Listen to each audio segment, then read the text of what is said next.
एक और बड़ी खबर इस बीच, अब पूरे देश में जमीन रजिस्ट्री के 117 साल पुराने नियम खत्म होने जा रहे हैं। जी हां, नए कानून के तहत कई बदलाव होंगे और संपत्तियों का ऑनलाइन रजिस्ट्री अनिवार्य होगी। देश भर में रजिस्ट्री को लेकर एकल डिजिटल सिस्टम लागू होगा। इससे फायदा पहुंचेगा, जो पुराना ढर्रा था उसमें बदलाव, संपत्तियों का ऑनलाइन रजिस्ट्री अनिवार्य हो जाएगी। इससे सब स्पष्ट होगा, ऑनलाइन कोई कहीं भी देख सकता है। देश भर में रजिस्ट्री को लेकर एकल डिजिटल।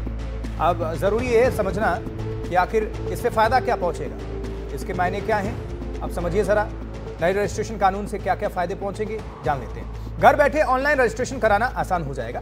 कागजों का झंझट और बिचौलियों पर निर्भरता इससे कम हो जाएगी, घट जाएगी। खरीद बिक्री में समय और पैसे की बचत होगी।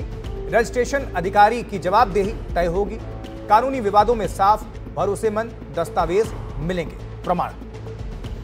अब इस पूरे मामले पर ज्यादा जानकारी दे रहे हैं हमारे संवाददाता रवीश रंजन।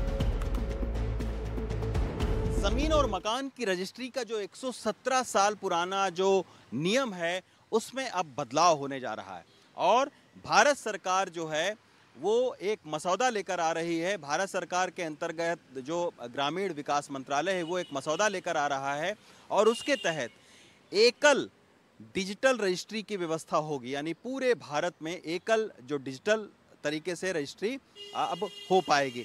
25 जून तक ये लोगों से कहा गया है कि वो इस मसौदे को पढ़कर और उसके ऊपर में सलाह दे कि और क्या क्या सुधार भारत सरकार इसमें कर सकती है। क्योंकि ये देखा गया है कि बहुत सारे जो धोखाधड़ी है वो ज़मीन की खरीद फरोख्त यानी ज़मीन और मकान की खरीद फरोख्त में होते हैं।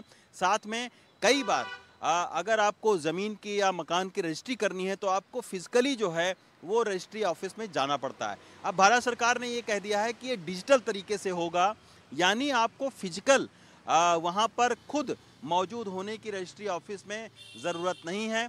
आप जो है वो डिजिटली उस तरीके से आप वहाँ पर जा सकते हैं और डिजिटली जितने फॉर्म हैं और जितने उससे जुड़े दस्तावेज़ हैं उनको आप लगा सकते हैं।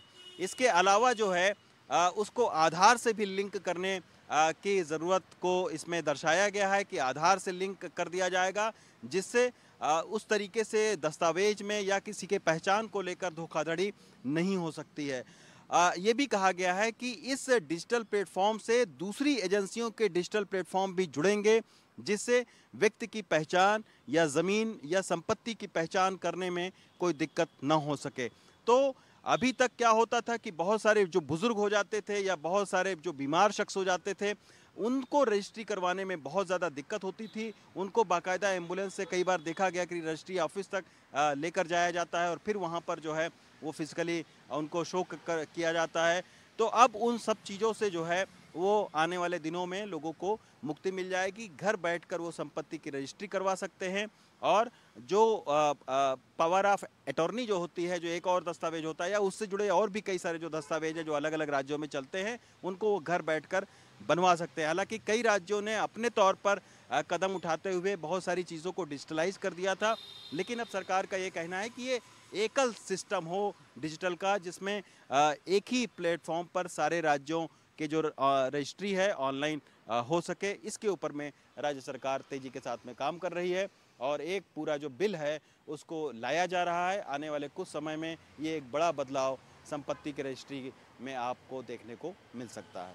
दिल्ली से कानन पात्रा के साथ रवीश रंजन शुक्ला, एनडीटीवी इंडिया।